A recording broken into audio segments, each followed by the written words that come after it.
ఓం పూర్ణమదః పూర్ణమిదం పూర్ణాత్ పూర్ణముదచ్యతే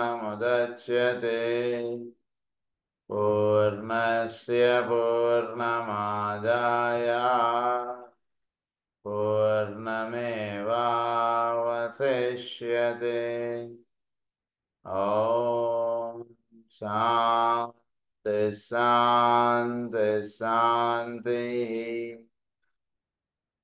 असतो मा सद्गमय तमसो मा ज्योतिर्गमय मृत्योर्मा अमृतंगमय. ॐ शान्ति शान्ति शान्तिः.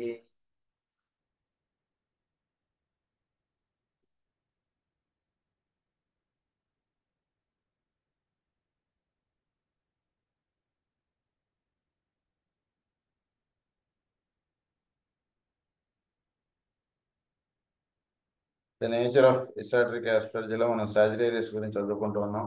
స్టార్ట్ చేసుకున్నాం. సాజిటేరియస్ గురించి స్టార్ట్ చేసుకుని మనం ఇక్కడ ఒక టేబుల్ ఇచ్చారని చెప్పి చదువుకుంటున్నాం. మనం అందులో లియో అంటే ఏంటో మనం చదువుకున్నాం. తర్వాత ధనుసు రాశి గురించి మనం చదువుకున్నాం. తర్వాత ఇప్పుడు యాక్వేరస్ గురించి మనం కొన్ని పదాలు ఇచ్చారు, ఆ పదాలు ఏంటో మనం చదువుకుందాం. యాక్వేరస్ గురించి the water carrier, the server. The water carrier అంటే యాక్వేరియస్ సింబల్ ఏంటంటే కుంభరాశి సింబల్. కొండతో జలములు పట్టుకున్నటువంటి వశిష్ఠుల వారు, అది యాక్వేరియస్ సింబల్. అందు నుంచి ఏమన్నారంటే ఇక్కడ ది వాటర్ క్యారియర్ అన్నారు. తర్వాత ది సర్వర్, యూనివర్సల్ సర్వర్ కదా, అందుకని ది సర్వర్ అన్న పదం ఇచ్చారు మనకి. తర్వాత గ్రూప్ కాన్షియస్నెస్, ఇండివిజువల్ కాన్షియస్నెస్ వచ్చేది మనకి మకరంలో, అయితే గ్రూప్ కాన్షియస్నెస్ వచ్చేటువంటిది యాక్వేరియస్లో, కుంభయుగంలో. కుంభరాశి వలన గ్రూప్ కాన్షియస్నెస్ అంటుండేది సహజ సిద్ధంగా ఏర్పడేటువంటి అవకాశాలు ఎక్కువగా ఉంటాయి. దాన్ని ఏమన్నారంటే గ్రూప్ కాన్షియస్నెస్ అన్నారు యాక్వేరియస్లో. తర్వాత lower mind nature, lower mental nature. Spices నుంచి అక్వేరియస్, మకరం ఇలా వస్తున్నటువంటి వాటిది ఏమన్నారంటే దాన్ని లోవర్ మెంటల్ నేచర్గా చెప్పారు. దాన్ని మెయిన్ రాశి నుంచి ఇట్లా రివర్స్గా ఇట్లా వెళ్తున్నాడు సాధకుడు, వాడిది లోవర్ మెంటల్ నేచర్గా ఉంటుంటుంది వాడికి. అంటే ఏంటంటే జలములు ఇది కదా, దాంతో ఏంటి వీళ్ళు ఉండేటువంటి ఎమోషనల్ బాడీ, కామ క్రోధ లోభ మోహ మదమాత్సర్యాదులు ఎక్కువగా పనిచేస్తుండడం, వాటికి సంబంధించినటువంటిది అంతా కూడా అక్కడ వర్తింపడుతుంటుంది. దాన్ని ఏమన్నారంటే మాక కుంభరాశి లోవర్ మెంటల్ నేచర్ అన్నారు. తర్వాత స్పిరిచువల్ సోల్ అన్నది. అంటే స్పిరిచువల్ సోల్, స్పిరిచువల్ సోల్ అని అనడంలో ఏంటంటే ఇక్కడ అంటే ఆధ్యాత్మికతలో లీనమైనటువంటి ప్రజ్ఞ. ప్రజ్ఞగా ఉండడం వేరు, ఆధ్యాత్మికతలో లీనం అయిపోవడం వేరది. ఆధ్యాత్మికత అంటే ఏంటంటే తత్వమునందు పూర్తిగా అనుసంధానం చెంది ఉండేటువంటి స్థితి, అది ఆధ్యాత్మికత అంటే. కనుక ఆ స్థితిలో ప్రజ్ఞ సహజ సిద్ధంగా ఉండగలగడాన్ని అన్నారంటే స్పిరిచువల్ సోల్ అన్న. సో సోల్కి స్పిరిచువల్ సోల్కి చిన్న తేడా ఉంటుంది. అంటే పైన ఉన్నటువంటి తత్వమునందు అప్పుడప్పుడు వెళ్ళి వస్తుండడం నుండి సోల్ యొక్క యాక్టివిటీ. స్పిరిచువల్ సోల్ ఏంటంటే పూర్తిగా పరమాత్మలో లేదా అంతర్యామిలో లేదా ఆధ్యాత్మికతలో లీనమైపోయి చక్కగా ఉండగలిగేటువంటి స్థితిని ఏమన్నారంటే స్పిరిచువల్ సోల్ అన్నారు. అది దాని అది తర్వాత ఇనిషియేషన్. అక్వైరస్కి వచ్చేటప్పటికి ఇనిషియేషన్ ఇక్కడ యాక్సెప్ట్ డిసైబుల్గా ఉంటాడు మకరంలో. తర్వాత డిసైబుల్గా ఉండేది ధనుసు రాశిలో. పైన వెళ్ళేటికి మకర కుంభానికి వెళ్ళేటికి ఇనిషియేషన్ అవుతుంది. ఫస్ట్ అండ్ సెకండ్ ఇనిషియేషన్స్ అవుతాయి అక్కడ. అందు గురించి ఏమన్నారు ఇనిషియేషన్ అన్నారు. తర్వాత మొనాడిక్ ఫోకస్. ఇక్కడ ఉన్నటువంటి వాడు ఎక్కడికి ఫోకస్ అవుతాడు? మొనాడిక్కి ఫోకస్ అవుతాడు. అంటే ఇండివిజువల్ కాన్షియస్నెస్ అటువంటిది మకరంలో ఎస్టాబ్లిష్ అయితే మొనాడిక్గా ఉన్నటువంటి స్థితిలోకి వీడు ఎవాల్వ్ అవడానికి మకర రాశిలో సాధన అటువంటి స్టార్ట్ అవుతుంది. సిలబస్ అక్కడ ఇస్తారు వీడికి. కనుక ఎప్పుడైతే కుంభంలోకి వెళ్తాడో మొనాడిక్ ఫోకస్ అంటుండేది అక్కడ ఏర్పడుతుంది. ప్రజ్ఞకి పైన ఉంటుండేది మొనాడిక్. సో ఆ స్థితికి వీడు సాధన చేయడం అంటుండేది కుంభములో వాడికి ఏర్పాటు చేస్తారు ఆ సాధన. దాన్ని మొనాడిక్ ఫోకస్ అన్నారు. తర్వాత కుంభరాశి ద ఫిక్స్డ్ క్రాస్కి చిహ్నంగా ఇచ్చారు మనకి. సో ఒక్కొక్క క్రాస్కి ఒక్కొక్క రాశి మనకి ఇచ్చారు. అందులో కుంభానికి ఇచ్చినటువంటిది అదే ఫిక్స్డ్ క్రాస్, స్థిర రాశి. తర్వాత డీసెంట్రలైజేషన్. డీసెంట్రలైజేషన్ అంటే ఒకటే ఒక సెంటర్గా ఉండడం అంటున్నది కాకుండా సర్కంఫరెన్స్ విత్ సెంటర్ నోవేర్ అంటున్నది ఉండడాన్ని డీసెంట్రలైజేషన్ అన్నది. అంటే ఫలానా ఇదే అంటుండేదే కాకుండా ఏ గురువు అయినా సరే ఏ రూపమైనా సరే వాడు అలా అర్చిస్తాడండి. ఇష్టం రూపం ఇవన్నీ మనం పెట్టుకున్నటువంటిది కదా. నిజానికి ఈ రూపంగా ఉన్నటువంటి వాడిని లేదా ఈ గుణాలుగా ఉండేటువంటి వాడిని అర్చించడం అంటున్నది మనం ఏర్పాటు చేసుకున్నాం. రాముడు అంటే నాకు చాలా ఇష్టం కాబట్టి నేను రాముడు గుణవర్ణనాలు ఇలాంటివి ఏదో నేను చెప్పచ్చు. ఇంకొకరికి ఎవరో కృష్ణుడు ఇష్టం కాబట్టి వాడు కృష్ణుడు ఆ రూపము దాన్ని వాడు ధ్యానం చేయొచ్చు. కానీ నిజానికి అంతర్యామి అనేటువంటిది ఒక రూపంలో ఇవన్నీ భాగంగా ఉంటున్నప్పుడు ఈ రూపములు ఈ గుణములు అన్నటువంటి మనం చూస్తున్నటువంటి దానికి సంబంధించినదే అవుతుంది. కానీ నిజానికి అంతర్యామి యొక్క ఏమిటి గుణం అంటే గుణాలన్నీ కలిపితే ఏంటో అది అంతర్యామి గుణం. కనుక ఇక్కడికి వచ్చినటువంటి వాడికి డీసెంట్రలైజేషన్ అన్నారు. ఒకే ఒక సెంటర్గా అంటూ ఒకే ఒక భావము అంటాడు. దాని నుంచి అందరి భావాల్లోకి వీడు లీనమైపోతాడు. ఏ గురువు సాన్నిధ్యమైనా సరే ఒకటే అంటాడు, దానిలో వీడు ఉంటాడు. అందుగురించి వీడు గురువు మాత్రమే గొప్ప ఇలాంటి భావాలన్నీ కూడా పోయి అక్వేరియస్లోకి వెళ్ళాడికి గ్రూప్ కాన్షియస్నెస్ ఎస్టాబ్లిష్ అయ్యాడికి వీడు ఏం చేస్తాడంటే పక్కన ఉన్నటువంటి వాడి గురువులో కూడా వీడు గురువుని దర్శించుకుంటాడు. ఇప్పుడు ఏంటంటే వీడిది వాడిది వేరే అనేటువంటి భావం వీళ్ళు ఎక్కడా ఉండదు. వాడు ఏ మతం వాడైనా సరే వాడు ఏ గురువు సాన్నిధ్యం ఏ గురువు మార్గంలో ఉంటుండైనా సరే వాడితో వీడు కలిసి పనిచేయడం ఉంటుంది. ఏం పర్వాలేదు. అదనమాట. దట్ ఈస్ కాల్డ్ అంటే కుంభములో ఏంటంటే అన్ని మతాల వాళ్ళు అన్ని కులాల వాళ్ళు అన్ని దేశాల వాళ్ళు ఎటువంటి వాడైనా సరే వాడితోటి కలిసి జీవించడం అంటే ప్రధానంగా కుంభం అనేటువంటిది ఇస్తుంది. సో దానికి ఎంతో లోపల ఒక రకంగా చెప్పాలంటే కుంభం మనకి ఏం చేస్తుందంటే లోపల చాలా వీడికి శిక్షణ ఏర్పాటు చేస్తుంది. అంటే ఎంత శిక్షణ పొందినా చివరికి వీడు ఏమైపోతాడంటే నేను భారతీయుడినను లేదా నేను ఫలానా గురువు యొక్క మార్గంలో వాడినను లేదా మాది మాస్టర్ సివి మార్గం అంటే అన్నిటికన్నా ఉత్తమమైనటువంటిది ఇలాంటిది ఏదో భావంలో ఒక చిన్న దీంట్లో వీడు ఉండిపోతాడు. అందులో ఉండిపోవడం అంటే దాని నుంచి వీడికి అప్లిఫ్ట్మెంట్ అంటుండేది అందించేటువంటిది కుంభం. So he is not belong to one particular religion or one particular society or one particular organisation. He belongs to everything. So దాంట్లోకి వీడు విడిపోతాడు అనమాట. అందు గురించి ఏమన్నారంటే దాన్ని డీసెంట్రలైజేషన్ అని. అలా జీవించడం అంటుండేది కుంభమునకు ప్రధానం. అందు నుంచి మాస్టర్ సివి గారి గురు పూజ వేదికలో మొత్తం అందరు గురువుల ఫోటోలు ఉంటాయి మనకి. ఒకే ఒక గురువు ఫోటో అంటుండేది ఏం లేదు మనకి. అంటే ఏ గురువు అయినా సరే ఒకే ఒక గురువు యొక్క స్వరూపం ఆయన ఇప్పుడు ఉన్నది. ఇంతమంది గురువులు రేపు పొద్దున ఇంకో గురువు ఎవరన్నా కొత్త గురువు గారు ఏమంటే మా గురువు ఆయన ఫోటో కూడా పెట్టండి అంటాం. ఏం పర్లేదు తీసుకురండి అంటాం.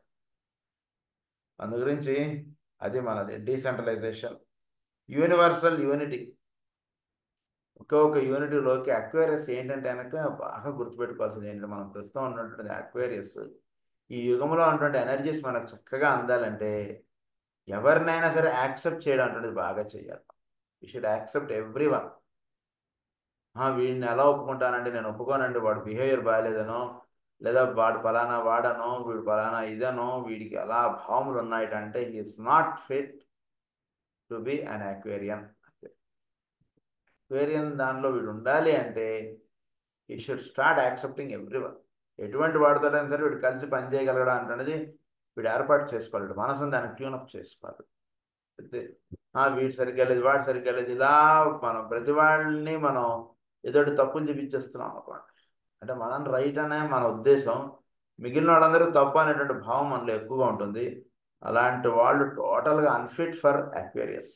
బాగా గుర్తుపెట్టేసుకోవాలి విషయాలు. అంటే సాధన అంటే మనకి మనం ఏర్పాటు చేసుకున్నటువంటిది. అందుగురించి ఇలాంటి నియమములు ఇలాంటి విధానముల్లో మనం ఎక్కడా కూడా మనం కాంప్రమైజ్ అవ్వకూడదు. అంటే ఉన్నటువంటి సత్యం అది. సత్యాన్ని దాన్ని ఉన్నది ఉన్నట్లుగా మనం స్వీకరించి మనం జీవించడం అంటున్నది మార్గం. కానీ నేను ఎలా ఒప్పుకుంటాను, సూర్యుడు అప్పుడే ఉదయించేసాడంటే 6 గంటలకి అంటే you wait till your mind accepts it అంతే. 6 గంటలకు సూర్యుడు ఉదయించేస్తాడు. ఆ రాత్రి 2 అయిందండి, ఉదయం 6 గంటలకు ఎలా లేస్తానండి, నేను 9ంటికి లేస్తానంటే నువ్వు లే, నీకేం పర్వాలేదు, 9 గంటలకు 9ంటిలో, 10 గంటలకు 10 but sun rises in the east by 6 అంతే. ఉన్న సత్యం అది, దాన్ని నువ్వు యాక్సెప్ట్ చేయాలంతే. కనుక సత్యాన్ని యాక్సెప్ట్ చేయడం అనేది సాధనలో మొదటి మెట్టు. సత్యాన్ని యాక్సెప్ట్ చేయకుండా నేను జీవిస్తాను అంటే అసలు వాడు సాధకుడే కాదు. వాడు ఉన్న సత్యాన్ని యాక్సెప్ట్ చేయాలి. యాక్వేరియస్లో వీడు ప్రధానంగా వీడు యాక్సెప్ట్ చేయాల్సింది ఏంటంటే ఎటువంటి కులం వాడైనా, ఎటువంటి మతం వాడైనా, ఎటువంటి భావములతో ఉన్నటువంటి వాడైనా సరే, వాడు ఒక గురు మార్గంలో లేనివాడైనా సరే, గురు మార్గంలో ఉన్నవాడైనా సరే, ఎట్లాంటి వాడైనా సరే వాడితోటి వీడు కలిసి పనిచేయగలడు అంటున్నది వీడికి సహజంగా రావాల్సినటువంటి గుణం. అది అందుగురించి ఏమన్నారంటే యూనివర్సల్ యూనిటీ అన్నారు. అంటే మన ఇంట్లోనే మనం ఒకళ్ళ భావంలో ఒకళ్ళతోటి మ్యాచ్ అవ్వాలి. నిజానికి గట్టిగా క్లియర్గా మనం మాట్లాడుకోవాలంటే మరి ఇక్కడ ఏమన్నారు, యాక్వేరియస్కి వచ్చేసరికి యూనివర్సల్ యూనిటీ అన్నారు. దాన్ని అంటే ఏంటి, మన ఇంట్లోనే కాదండి, మన చుట్టుపక్కల వాళ్ళతోటే కాదండి, మన ప్రాంతం వాళ్ళే కాదండి, మన దేశం వాళ్ళే కాదండి, ఈ ప్రపంచంలో ఎటువంటి వాడు ఎటువంటి భావములతోటైనా ఉంటాడు, వాడిని నువ్వు కలుపుకోగలవా అని అడుగుతున్నారండి డైరెక్ట్గా. కలుపుకుంటేనే నువ్వు సాధకుడివి ఈ యుగమునకు సంబంధించినవి. లేదా నీ మనస్సు ఎదుటివాడు ఎటువంటి వాడిని సరే కలుపుకోలేనట్టుగా ఉన్నంతకాలం నువ్వు వెయిట్ చేయలేవు. నువ్వు ట్రైన్ ఎక్కడవు. నువ్వు ట్రైన్ ఎక్కాలంటే ఎవడి పక్కన సీట్ వచ్చినా నువ్వు కూర్చోవాలి. అంతే చెప్తే నేను పలానా కులం వాడి పక్కన సీట్ వస్తేనే నేను కూర్చుంటాను, పలానా మతం వాడి పక్కన సీట్ వస్తేనే నేను కూర్చుంటాను, లేదా నా పక్కన కూర్చోవాలంటే ఎవరు కూర్చోకూడదు ఇలాంటివి అనుకుంటే నువ్వు ట్రైన్ ఎక్కకు, వెయిట్ చేయొచ్చు అంతే. అది ఇక్కడ చెప్తున్నటువంటి విషయం. కనుక we should start accepting every one without complaining about any one. అది యాక్వేరియస్. బాగా గుర్తుపెట్టుకోవాలి మనం. తర్వాత ఎయిర్, వాయుతత్వం. ఇక్కడ ఉన్నటువంటి దాన్ని ఎయిర్ ఏమంటారంటే మా స్పీకర్ స్పిరిచువల్ ఎయిర్ అంటారంటే ఈ ఎయిరీ సైన్ కదా ఇదే. సో 3 ఇది ఉంటుంది అన్నమాట. సో ఇక్కడ ఉంటుంది ఎయిర్. సో యాక్వేరియస్ ఎయిర్ అన్నారు దీన్ని, అంటే హయ్యర్ దీనికి సంబంధించినటువంటిది. సో ఇది ఇక్కడ. తర్వాత సర్వీస్ అన్నారు, తర్వాత లిబరేషన్ అన్నారు.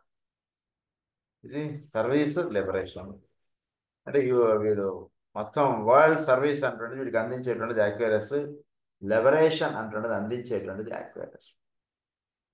సో ఇది ప్రధానంగా మనకి అంటే వీడు చక్కగా లిబరేట్ అవ్వగలగడం అంటున్నది. అంటే ఎంత ఫాస్ట్గా యాక్వేరియస్లో లిబరేట్ అయ్యేటువంటి ఛాన్సెస్ ఉంటుందంటే చాలా ఫాస్ట్గా లిబరేట్ అయిపోవచ్చు. యాక్వేరియస్లో ఉన్నటువంటి సహజ గుణం అది. ఎంత మాత్రమన ఎంత కొంచెం సాధన చేసినా సరే చక్కగా లిబరేట్ అయిపోతాడు. ఆ రహస్యం తెలుసుకోవాలి. ప్రస్తుతం అటువంటి కాలం అది.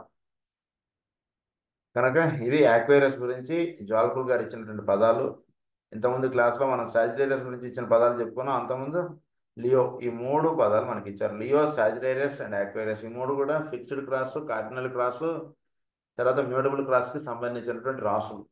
అంటే వీటిని ప్రధానంగా వీటిలో అంటే మ్యూటబుల్ క్రాస్లో వీడు సాధన అనేది పరిపూర్ణం అయిపోయిన తర్వాత ఈ రాశి వీడిని ఎక్కువ గైడ్ చేస్తుంటుంది అంటే విషయం ఇక్కడ చెప్పారు.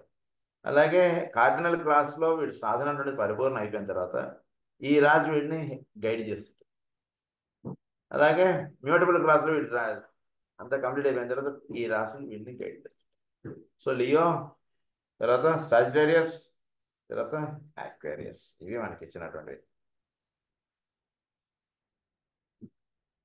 I could continue to summarize the qualities and characteristics on these 3 and their peculiar interrelation, but the above will suffice amply to demonstrate the connection between them and their progressive effect upon the subject, passing under their influence periodically and cyclically.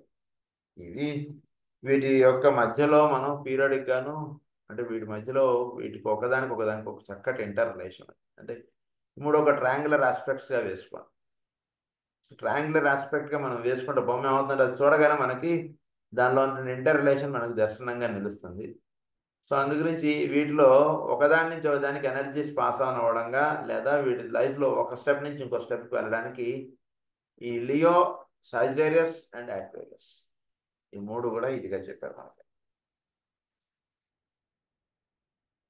To the sign which when studied will reveal divine intent in man, will mark the points of crisis in his progress, and will, when the three influences which they express have done their work, carry the man from door to door. For Leo is the next sign to Cancer, and Sagittarius is the sign which precedes Capricorn. Okay, రహస్యం చెప్తున్నారు మనకి. So influence which they express have done their work. మూడిట్లోనూ వాడు సాధన అటువంటి చేసుకుంటున్నటువంటి వాళ్ళు వీడు దాని నెక్స్ట్ స్టెప్లో కూడా వెళ్తుంటాడు. From door to door for Leo is the next sign to Cancer. Leo నుంచి వీడు క్యాన్సర్కి వస్తాడు, సాజిటేరియస్ నుంచి క్యాప్రికార్న్కి వెళ్తాడు. అది ఇక్కడ సాధన. Which precedes Sagittarius is the sign which precedes Capricorn. So Leo నుంచి క్యాన్సర్కి వెళ్ళడం, క్యాప్రికార్న్ నుంచి ధనుసు రాశికి రావడం. I am quoting from an ancient book on the science. అంటే ఏంటంటే ఇక్కడ లియోలో ఉన్నటువంటి వాడు ఇండివిజువల్ కాన్షియస్నెస్, క్యాన్సర్లోకి వెళ్ళేది కూడా మాస్ కాన్షియస్నెస్ అవుతుంది. అలాగే క్యాప్రికార్న్లో ఉన్నటువంటి వాడు నుంచి వీడు సాజిటేరియస్లోకి వస్తాడు. క్యాప్రికార్న్ sign, అది Capricorn is Sagittarius is the sign which precedes Capricorn. క్యాప్రికార్న్లో నుంచి సాజిటేరియస్లోకి రావడం అంటే సాజిటేరియస్ వాడు ఏమిటి వాడిది ఇప్పుడిప్పుడే మనకు పరిచయం చేస్తున్నారు సాజిటేరియస్ది. అది నుంచి దాని గురించి కొంచెం చదువుకుంటే క్యాప్రికార్న్ నుంచి సాజిటేరియస్ అంటున్న విషయం మనం చెప్తాను. Sagittarius is sometimes depicted as an archer on a white horse, and the study of the meaning of this symbolism will reveal a great deal of inner teaching. Now, Sagittarius is sometimes depicted as an archer on a white horse. ఒక తెల్లటి గుర్రం మీద, అశ్వం మీద బాణములు విల్లు ధరించినటువంటి ఒక దీనిగా ఇచ్చినటువంటి సింబల్గా చెప్పారు సాజిటేరియస్. అందులోంచి మాస్టర్ గారు మనకి స్పిరిచువల్ ఆస్ట్రాలజీలో ఏమని రాస్తారంటే కల్కి అవతారం మనకి సాజిటేరియస్లో వస్తుంది అని చెప్పి రాస్తారు. సంబళ్ళలో నుంచి అది ఏర్పడుతుంది అంటే రహస్యం అక్కడ ఇచ్చారు మనకి. ఇక్కడ వచ్చింది అదే పాయింట్ మనకి. సంబళ గ్రామంలో సాజిటేరియస్లో ఆయన పుడతారు అంటుందిగా చెప్తారు మనకి మాస్టర్ గారు. On a white horse, and a study of the meaning of this symbolism will reveal a great deal of inner teaching. This is one of the inner ways of portraying this constellation. Earlier in Atlantean days, from which period we have inherited what we know about astrology. అసలు astrology అంటే Atlantean డేస్లో మనకు పరిచయం చేయడం అంటే జరిగింది. ఏమని చెప్పారంటే అక్కడ the sign was frequently depicted by a centaur అన్నారు, the fabulous animal which was half a man and half a horse. ఒక యానిమల్ ఉందండి, దానిలో మాస్టర్ ఇదే సాజిటేరియస్లో కూడా మనకు ఎక్స్ప్లెయిన్ చేస్తారు. ఈ గుర్రం యొక్క ముందు అంతా కూడా మనిషి ఇదిగా ఉండి వెనకాతల గుర్రం యొక్క భాగముగా మనకి సాజిటేరియస్ యొక్క గుర్తు, ధనుసు రాశి యొక్క గుర్తుగా ఇస్తారు మనకు. అది కూడా చెప్పారు మనకు అక్కడ. ఇక్కడ కూడా అది చెప్తున్నారు. The horse symbolism dominated Atlantean myths and symbols, just as the ram and the lamb are prominently to be found in our modern presentations. Like అప్పట్లో హార్స్ సింబాలిజం అంటే ఈ మనిషి తలతో కూడినటువంటి గుర్రం, అలా మీరు గుర్తుపెట్టవచ్చు. అంటే బాణం ఎక్కిపెట్టినటువంటి మనిషి తలతో కూడినటువంటి గుర్రం యొక్క దీన్ని అట్లాంటియన్ టైమ్స్లో ఎక్కువగా అది ధ్యానం చేసేవారు. ప్రస్తుతం మనం ర్యామ్ని అంటే మనం గొర్రెని దీన్ని మనకి ఇదిగా చెప్పారు ప్రస్తుతం.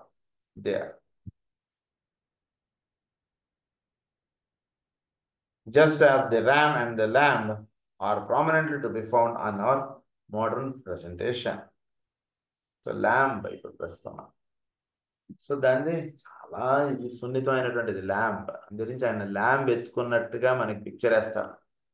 అంటే దానిలో చాలా సుకుమారత్వం, సున్నితత్వము ఎంత కూడా ఉంటుంది ల్యాంబ్లో. ర్యామ్లో దురుసు ఇదంతా మేకపోతండి, అది దాంట్లో దురుసు ఎక్కువ ఉంటుంది. అదే మేకపిల్లలో ల్యాంబ్గా ఉన్నటువంటి దాన్ని ఇలా ఎత్తుకున్నటువంటి బొమ్మ వేస్తారు క్రైస్ట్. అంటే ఏంటంటే వీటిలో చాలా సున్నితత్వము సుకుమారత్వం అనేటువంటిది అబ్బినప్పుడు వీడు పరమాత్మ ఒక సేవకుడుగా వీడు నిలుస్తాడు. దానికి సింబల్గా ఆయన ల్యాంబ్ ఇలా ఎత్తుకుని కింద అన్నీ కూడా ఇవన్నీ ఉన్నట్టుగా మనకు పిక్చర్ వేస్తారు గొర్రెలు.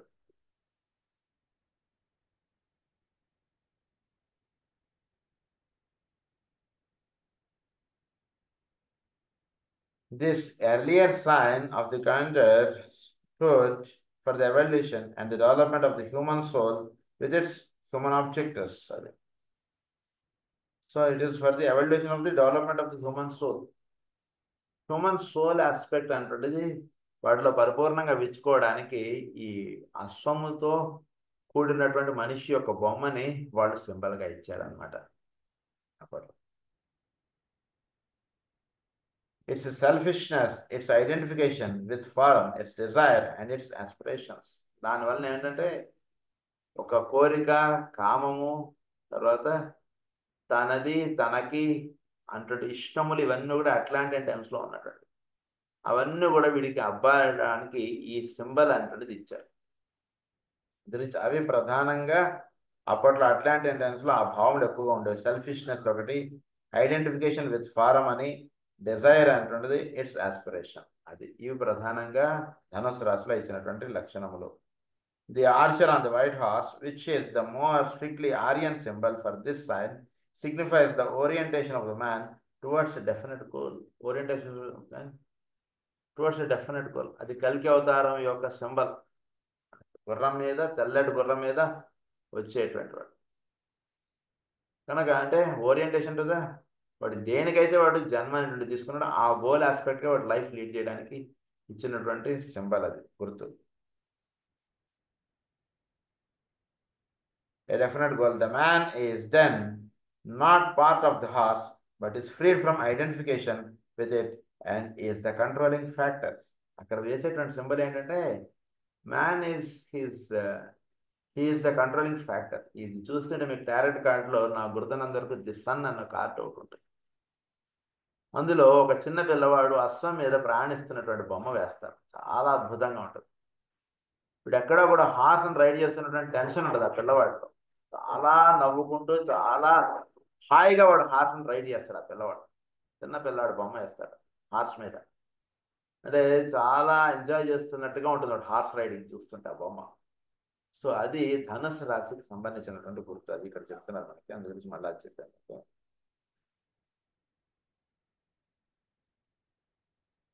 So the man is then not part of the horse, but is free from identification with it and is the controlling. అంటే వీడు దేహబద్ధుడై ఉండడంగా కాకుండా దేహాతీత స్థితిలో వీడు ఉన్నాడు అంటున్న దానికి సింబల్ అన్నమాట. అంటే దేహం వీడిని కంట్రోల్ చేయట్లేదు, వీడు దేహాన్ని కంట్రోల్ చేస్తున్నాడు అంటున్నదిగా చెప్పబడేటువంటి అది. ఇట్ ఈస్ నాట్ అంటే మనందరికీ ఎట్లా, ఇట్ ఈస్ రివర్స్. అంటే మన దేహం మనం కంట్రోల్ చేస్తుంటుంది. ఇక్కడ చూడంటే మనం చూడమన్నది అది చూడదు, అది ఏదో ఇష్టం దాన్ని అటు చూసిస్తుంటుంది. ఇంకోటి అది వినాలనిస్తే అది వినేస్తుంటుంది, మనం విను అని చెప్పింది అది వినదు. మన చెవులు లేదా మనలో ఉంటుంది మనసు ఇలా ఉంటుంటుంది. అది అప్పుడు అక్కడ ఆ సింబల్ కాదు. ఇవన్నీ కూడా వీడి కంట్రోల్లో ఉన్నప్పుడు ఇచ్చేటువంటి సింబల్ ఇది. అంటే దాని మీద ఒక హార్స్ మీద రైడ్ చేస్తున్నటువంటి వాడి యొక్క ఆనందంగా వాడు రైడ్ చేస్తుంటారు. దాన్ని కూడా అసలు ఎక్కడా పట్టుకోడు ఆ పిల్లవాడు. ఆ బొమ్మ వీలైతే పెడతాను మీకు. సో ఎక్కడ ఆ పిల్లవాడు పట్టుకోడు, అలా ఎంజాయ్ చేస్తుంటాడు హార్స్ రైడింగ్. చాలా బాగుంటుంది అది.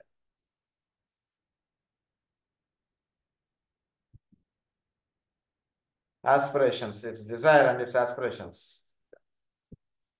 The archer on the white horse, which is the strictly Aryan symbol. The man is then not part of the horse, but is free from identification. The definite goal of this hunter, which is the satisfaction of desire and animal incentives, becomes in the later stages the goal of initiation. Goal of initiation ప్రతిదానిగా వీడు life lead చేస్తాడు. అంతకుముందు ఇవన్నీ వీడు వాటిలో బద్ధుడైపోయి ఉంటున్నటువంటి దాని నుంచి వీడికి అవి ఒక వెహికల్స్ గాను, వీడికి అవి ఒక వీడు దేని గురించి అయితే వీడు జన్మ తీసుకున్నాడో అది చేరడానికి ఇవన్నీ కూడా ఉపాధులుగా వీడికి నిలుస్తాయి. వీడి పళ్ళు, వీడి మనస్సు ఇవన్నీ దేనికి నిలుస్తాయంటే ఇప్పుడు దేనికే వీడు సాధన ఏర్పాటు చేసుకున్నాడో దానికే ఇవన్నీ వినియోగపడుతుంటాయి. ఇంతకుముందు ఎలా ఉన్నాయి, ఒక సాధకుడుగా లేనటువంటి వాళ్ళలో అవి ఏమనుకుంటే అవి చూడడం, వీడు వాటి అంటే వెళ్ళిపోవడంగా ఉంటుంది.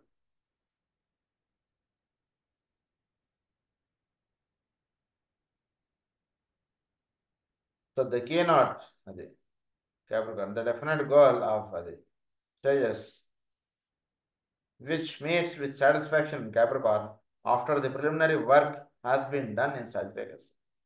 అంటే ఒక సాధన అంటే ఇక్కడ సాజిటేరియస్లో ఏంటంటే గురువు తత్వం ఏదైనా మన గురువు అర్థం అవడానికి అలా చెప్తాం. వాడు దేనికి జన్మ తీసుకున్నాడు, వాడు సోల్ ఆస్పెక్ట్ వాడు విచ్చుకోవడానికి, అది మాత్రమే వాడు ధ్యేయంగా కలిగి వాడు అది మాత్రమే ఒక చక్కటి సాధనగా వాడు నిత్య జీవితం ఏర్పాటు చేసుకుని వాడు అప్పుడు క్యాప్రికార్న్లోకి ఎంటర్ అవుతాడు. మల్టీ డైమెన్షనల్గా ఉన్నటువంటి వాడు క్యాప్రికార్న్కి ఎంటర్ అవ్వలేడు. వాడు సాజిటేరియస్లోనే ఉంటుంది. సాజిటేరియస్లోకి రావాలంటే ముందు అసలు వాడు ఒక నిర్ణయం చేసుకున్నాడు, ఈయన నా గురువు, ఆయన ఇచ్చినటువంటి మార్గంలో నా జీవితం వెళ్ళుగాక, ఆయన ఇచ్చినటువంటి విధముగా నేను జీవించుగాక, దానికి భిన్నంగా ఉంటుండేది నాకు అవసరం లేదు, నాకు సంబంధం లేదు, వేరే వాడు ఏదో చెప్తున్నాడంటే దానితో నాకు విషయం లేదు. తిరుపతి వెళ్ళడం చాలా కష్టం అండి. మా గురువు గారు ఆశ్రమం ఉంది, లేదా మా దైవం ఉంది, అందులో జస్ట్ నువ్వు గుడి ముందు నువ్వు కారు దిగచ్చు, నువ్వు ఇటురా, ఇవన్నీ చేసేస్తాడు, నాకు అవసరం లేదు సార్. ఆ ఏడుకొండల వాడు నన్ను కనికరించినా పర్వాలేదు, కనికరించకపోయినా పర్వాలేదు, నేను ఏడుకొండలే వెళ్తాను అంటాడు. ఆ ధ్యేయము, ఆ ధీరత్వము కలిగి అంటే ఒకటి ఫిక్స్డ్ అయిపోతాడు దానికి. ఆ స్థితి ఏర్పాటైనటువంటి వాడు అసలు ధనుసు రాశిలో వాడికి సాధన స్టార్ట్ అవుతుంది. వాడు ఇక్కడి నుంచి అక్కడికి చేరాలి, ఏడుకొండలు ఎక్కాలి, అది వాడి ధ్యేయంగా వాడు నడుస్తాడు. ఎక్కడో అంటుండే చేరితే అప్పుడు వాడు క్యాప్రికార్న్లోకి ఎంటర్ అవుతాడు. అది ఆ నిర్ణయం కలిగి ఉండడాన్ని ధనుసు రాశి అని చెప్పారు. అంతే. has done in Sagittarius. After the preliminary work has been done in Sagittarius, the keynote of the center is ambition. వీటిలో ఒక చక్కటి అంబిషియస్గా ఉంటాడు. ఎలా అయినా సరే వెళ్ళాలి, ఎలా అయినా సరే పొందాలి, ఏదైనా సరే చెయ్యాలి. అంబిషియస్గా లేకపోతే వాడు అసలు సాధన మొదలు పెట్టలేడు. అది బాగా గుర్తుపెట్టుకోండి. అంబిషన్ అంటున్నది ఉంటేనే సాధన స్టార్ట్ చేస్తాడు, లేదా సాధన చేయడు వాడు. అసలు is not ambitious, will not do Sadhana. The keynote of the archer is aspiration and direction, and both are expressions of human goals, but one is of the personality and the other of the soul. So, the keynote of the archer is aspiration and direction. Ambition గా కలిగి వీడు aspiration and direction కలిగి అంటే వీడి చాలా clear కట్గా ఉంటుంది.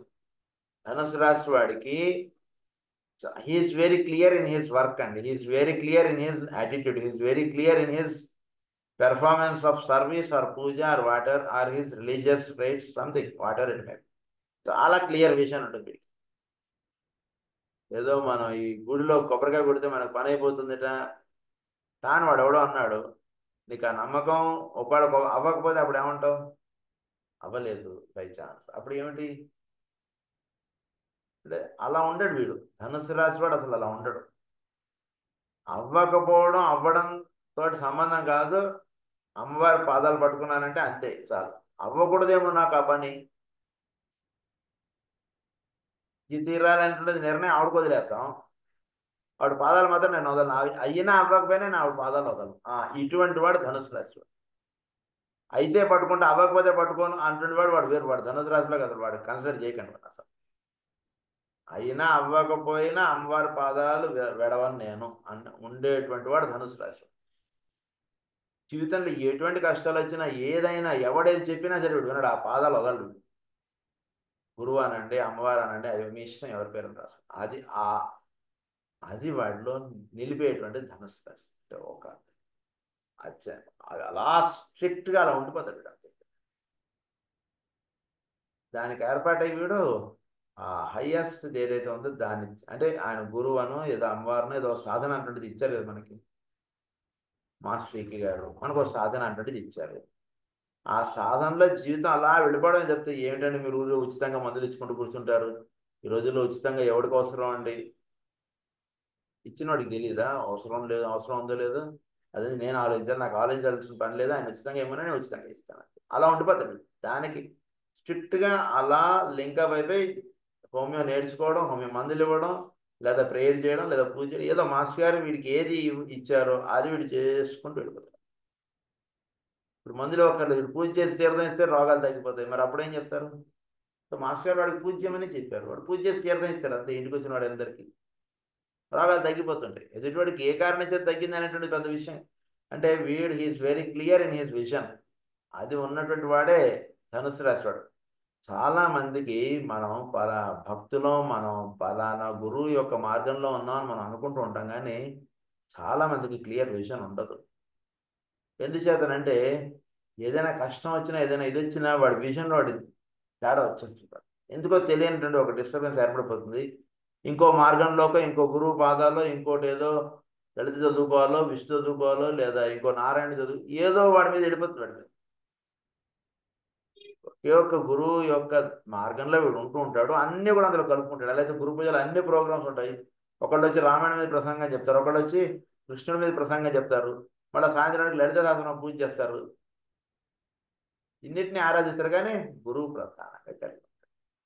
So అలా సింగిల్ ఆబ్జెక్టివ్ సింగిల్ విజన్గా ఉంటూ ఉండడం అంటే ధనుసు రాశి మార్గం, అది చెప్తున్నారు. Said both are expressions of human goals, but one of the personality and the other of the soul. So aspiration and direction ఈ రెండు కూడా ఒకటి. పర్సనాలిటీ యొక్క హైయెస్ట్ స్థితి ఏంటి? అంబిషియస్ నుంచి ఆస్పిరేషన్ కావడం. సోల్ యొక్కది ఏమిటి? డైరెక్షన్ కలిగి ఉన్నాడు, చక్కటి డైరెక్షన్ ఏర్పాటు చేసుకుని ఉంటాడు. డైరెక్షన్లో ఎక్కడా మార్పు ఉండదు. He is very clear in his direction, that's it. ఏదైనా ఒక రోగం వచ్చింది, ఈ డైరెక్షన్ మార్చుకోడు. ఏదైనా ఇది వచ్చింది అసలు వాడు ఆ డాక్టర్ వెళ్ళమంటే వీడు వెళ్ళిపోతాడు. అలానే రిపోర్ట్స్ పట్టుకుని వీడికి ఎవరైతే ఫ్యామిలీ డాక్టర్ ఉన్నాడో వాడి దగ్గరికి వెళ్తాడు. అలా కాదండి, మీ కిడ్నీ ఫంక్షన్స్లో ఇలా తేడా కనబడుతుంది, వెళ్ళి మీ డాక్టర్ మామూలు జనరల్ ఫిజిషియన్ ఆయన దగ్గరికి ఎందుకండి, నాకు తెలిసిన నెఫ్రాలజిస్ట్ ఉన్నారు ఆయన దగ్గరికి వెళ్ళిపోదాం అంటే, ఆగండి సార్, ఇప్పటిదాకా 20 ఏళ్ళగా నేను ఈ డాక్టర్ దగ్గరికి వెళ్తున్నాను, ఆయనకు ఒకసారి రిపోర్ట్స్ చూపించి ఆయన ఏం చెప్తారో విందాం. అలా ఉంటాడు అన్నట్టు. From ambition to aspiration, from selfishness to an intense desire for selflessness, from individual one-pointedness, self-interest in Leo, to the one-pointedness of the disciple of Sagittarius, and thence to initiation in Capricorn. ఈ రకంగా వీడు uplift అవుతూ వస్తాడు. Ambition నుంచి aspiration కలిగి ఉంటాడు, selfishness నుంచి selflessness దానిలో వీడు అడుగు పెడతాడు. Individual unpointed self interest in Leo to one pointedness of the డిసైపుల్లోకి వెళ్తాడు. ఇంతకుముందు నేను నాది అంటున్నదిగా ఉంటుంది లియోలో. సజిటేరియస్ వచ్చేటికి ఒక్కొక్క పాయింట్ ఆయన అన్నారంటే వీడి ఫోటో తీసేసి దేవుడి ఫోటో పెడతారు. ఇక అంతకుముందు ఇంట్లో వీడి ఫోటోనే ఉండేది, ఎక్కడ చూసినా వీడు చిన్నప్పుడు ఫోటో అని, వీడు ఉద్యోగంలో చేరుతున్న ఫోటో అని ఇలా ఉంటుండేది. అవన్నీ ఫోటోలు తీసేసి గురువు ఫోటో చక్కగా అలా పెట్టుకుంటారు. ఒక ప్రసన్నత. ఎప్పుడైతే మీరు ఆ ఫోటో అక్కడ పెడతారో ఆ వాతావరణంలోనే మీకు మార్పు కనబడుతుంది. అందు గురించి గురువు ఫోటో పెట్టుకుంటాం. గురువు అనండి, దైవం అనండి, ఎవరిదని.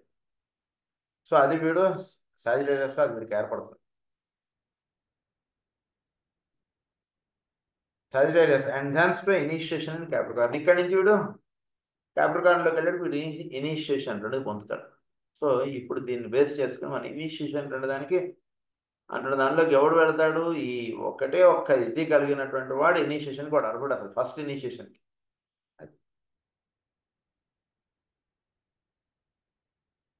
It is interesting to note that the astrological symbol for this sign currently used is simply the arrow with a fragment of the bow depicted. Arrow and the bow. ఇది దీనికి ఇచ్చినటువంటి సింబల్, ఎక్కువ పెట్టినటువంటి arrow. The archer as well as the centaur have dropped out of the picture, and this is largely because the emphasis or focus of human being today is not based upon the objective outer facts of life, upon the physical plane, but upon some form of inner focus or emphasis. So inner focus మీద దీనికి చెప్పబడినటువంటిది కాబట్టి మీకు వాటిల్లో ఈ బాణం ఎక్కుపెట్టినటువంటిదిగా మీకు కనబడదు. ఇప్పుడు ఉన్నటువంటి సింబల్ ఏంటంటే మీకు బాణము, విల్లు, ఇది మాత్రమే సింబల్గా చెప్తారు. అప్పట్లో ఇవ్వబడినటువంటి సింబల్లో మీకు బాణం, విల్లు ఇది లేదు. ఎందుచేతనంటే అప్పట్లో ఇవ్వబడినటువంటి విషయం ప్రకారంగా మీరు గమనిస్తే have dropped out the picture, and this is largely because of the emphasis or focus of human beings today is not based upon the object outer facts of life. Object outer facts of life అంటున్నది ఇప్పుడు లేదు. ఇప్పుడు inner, ఇప్పుడు వీడు బాణం ఎక్కువ పెట్టడం అంటుంది, ఎక్కడ ఎక్కువ పెడతాడు? మూలాధారం నుంచి సహస్రారమణకం అని చెప్పాడు. అది ఇక్కడ ధనుసు రాశిలో ఇప్పుడు ఇవ్వబడినటువంటి సాధన ఆర్యన్కి అదనమాట. ఇదివరకు ఇచ్చినటువంటి దాంట్లో ఆ సింబల్ లేదు. అది ఇక్కడ ఆ డిఫరెన్స్ మనకు ఎక్స్ప్లెయిన్ చేస్తున్నారు.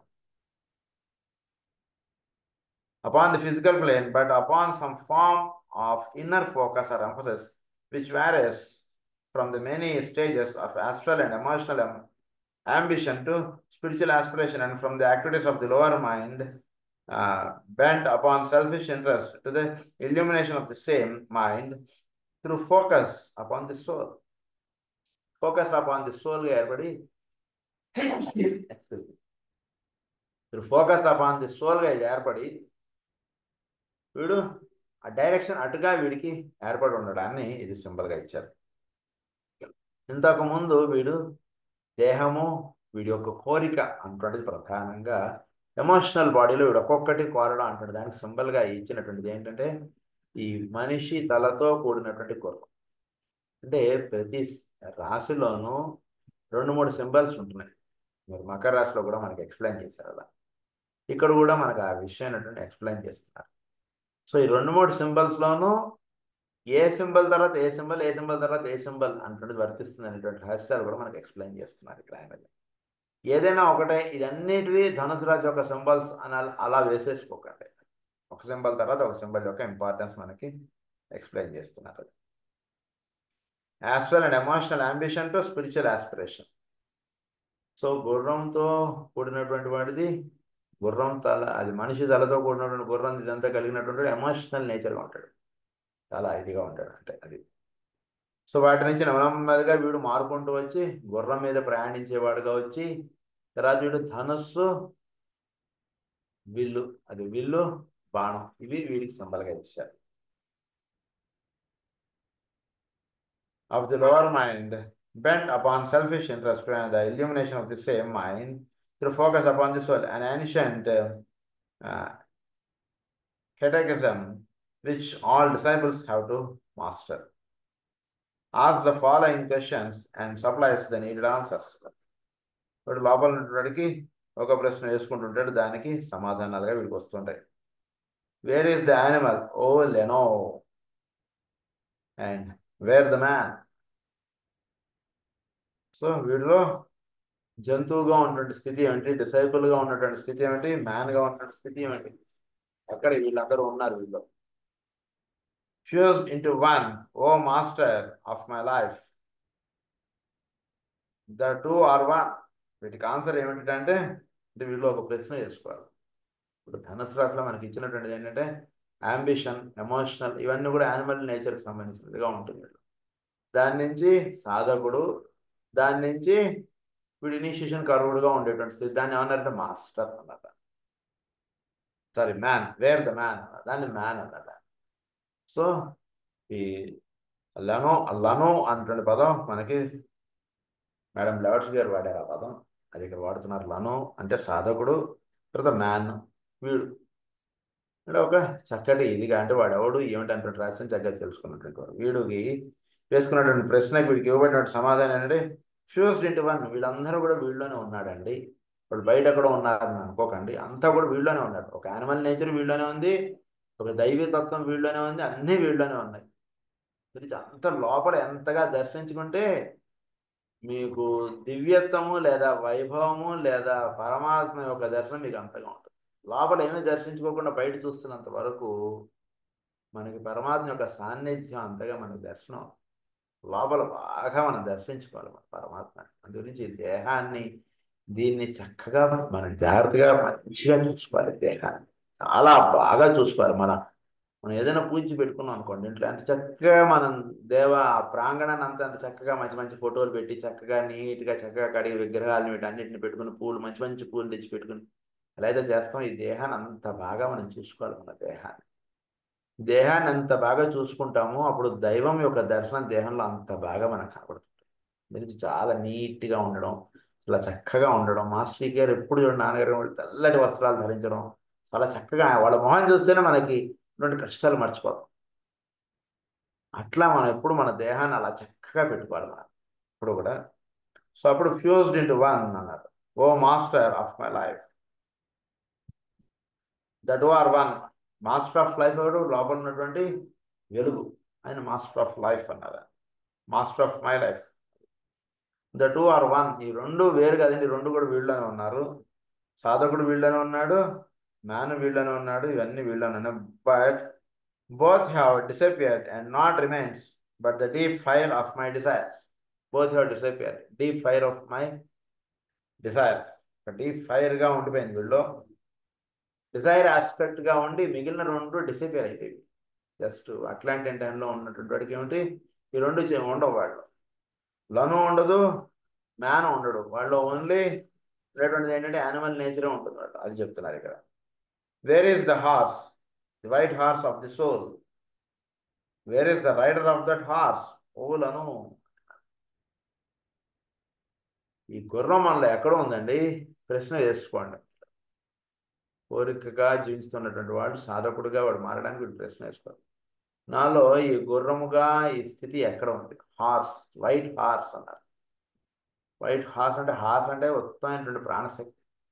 తెల్లటి గుర్రం, అశ్వములు, తెల్లటి అశ్వములు చక్కగా వీటికి చిహ్నం, తెలుగు అంటాడు దానికి చిహ్నం చాలా చెప్పారు. ఈ తెల్లటి అశ్వములు మీకు ఇంకా మాస్టర్ గారు సాజిటేరియస్ గురించి రాస్తూ స్పిరిచువల్ ఆస్ట్రాలజీలో ఏమని రాస్తారంటే, హయగ్రీవుల వారి గురించి కూడా అక్కడ మనకి పరిచయం చేస్తారు మాస్టర్ గారు. హయగ్రీవుల వారి యొక్క ముఖము ఒక్కొక్క రంగుగా ఎక్స్ప్లెయిన్ చేస్తారు. తెల్లటి అశ్వము యొక్క ముఖముగా కలిగినటువంటి హయగ్రీవుల వారిది మొత్తం అంటే ది స్పిరిచువల్ ఆస్పెక్ట్ అంటే ఇనిషియేట్ చేయడానికి ఉన్నటువంటి ముఖం వేసేప్పుడు తెల్లటి ముఖం వేస్తారు. అంటే ఈ గుర్రం యొక్క రంగుకు కూడా చాలా మాస్టర్ అక్కడ ధనుసు రాశిలో రాస్తారు మాస్టర్ గారు. తెల్లటి అశ్వముఖముగా కలిగినటువంటి హయగ్రీవుల వారిని ఆధ్యాత్మిక సాధన మీరు ఆయన పెట్టుకోండి, చాలా అద్భుతంగా ఉంటుంది. హయగ్రీవుల వారు మనకి ఏంటంటే, ఈ గుర్రం అంటే ఇదే కదా, దీనిలో ఉన్నటువంటి హయగ్రీవుల వారు వీడిని ఏం చేస్తారంటే, హయగ్రీవ మంత్రాన్ని వీడికి ధ్యానం చేసిన ఇది చేసిన వీడికి చక్కటి ఇది అందించేటువంటి జ్ఞానాన్ని ప్రసాదించేది. హయగ్రీవుల వారు ఏంటంటే జ్ఞానమునకు వీడికి చిహ్నం. అంటే వీడికి ధ్యేయం, ఒక చక్కటి ధ్యేయం కలిగి ఉండాలంటే దాని అందు పరిపూర్ణమైనటువంటి జ్ఞానం కలిగి ఉండాలి. పరమాత్మని సూటిగా నమ్మడం అంటే ఎప్పుడు నమ్మగలుగుతాడు వీడు? ఆయన గురించి పరిపూర్ణంగా దర్శించుకున్నప్పుడు వీడు పరిపూర్ణంగా నమ్మగలుగుతాడు. ఆయన గురించి పరిపూర్ణంగా వీడు హృదయ స్థాపన చేసుకోవడం అంటే దాని జ్ఞానం అన్నారు. సో పరిపూర్ణమైన ఆధ్యాత్మికత అంటున్నది అందించేటువంటిది హయగ్రీవుల వారి యొక్క తెల్లటి వర్ణంతో కూడినటువంటి గుర్రం యొక్క ముఖముగా కలిగినటువంటిది ధ్యానానికి చిహ్నం. అది పెట్టుకోవాలి మనం ఇప్పుడు కూడా, తెల్లటి ముఖముగా కలిగినటువంటిది. మిగిలిన రంగులతో ఉన్నటువంటి ముఖములు మిగిలిన వాటికి చిహ్నంగా అక్కడ ఎక్స్ప్లెయిన్ చేస్తారు మాస్టర్ గారు. But for sadhana and for higher things always use the white horse faced Hayagriva. అది మాస్టర్ గారు చెప్పారు అక్కడ మనకి. సో ఇక్కడ అన్నారు white horse of the soul అన్నదా. Where is the horse? The white horse of the soul అన్నదా. సో సోల్ దగ్గర అందు గురించి అది చిహ్నం. Where is the rider of that horse? O Lanoo, rider of the horse. అందు గురించి అక్కడ చిన్నపిల్లాడు బొమ్మ వేస్తారు వాడు.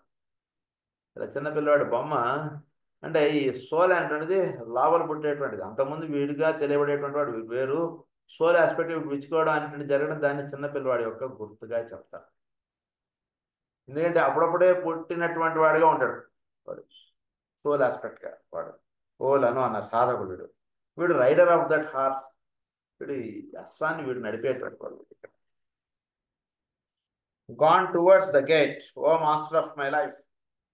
Gone towards the gate. Gate ఎక్కడుంది? పైన. అశ్వానికి వీడు అటువైపుగా వీడు ప్రయాణం.